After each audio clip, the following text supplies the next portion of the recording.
નમસ્કાર મિત્રો, હું છું રમેશ.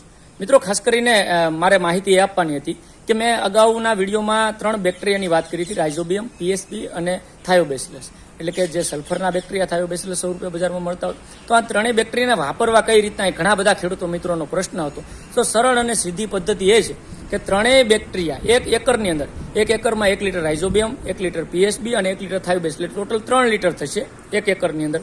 ત્રણેય ભેગા કરવાના છે, ડોલમાં એનું દ્રાવણ બનાવવાનું છે. અને જો તમારી જમીનમાં પૂરેપૂરો ભેજ હોય તો એને માટી અથવા રેતી અથવા તો ઓર્ગેનિક મેટર, છાણિયું ખાતર કે અળસિયાના ખાતર સાથે મિક્સ કરી અને પૂંખવાના છે, ઉડાડવાના છે. એટલે જમીનમાં ઉતરી જાય સાંજના સમયે, એ રીતના ઉડાડવાના છે.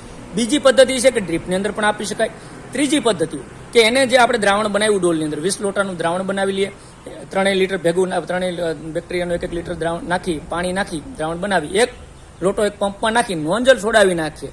સ્પ્રે એટલે ફુવારો ઉપર પાક ઉપર નથી કરવાનો, નોંજલ છોડાવી અને બંબુડી જે થાય, ડ્રેન્ચિંગ જેને કહેવાય ને, કે જમીનમાં દ્રાવણ ઉતરે એ રીતના આપણે એનું આપી દેવાનું છે. 1 એકરની અંદર 3 1 લીટર બેક્ટેરિયા આપવાના છે. તો આપવા માટેની યોગ્ય પદ્ધતિ છે. આભાર.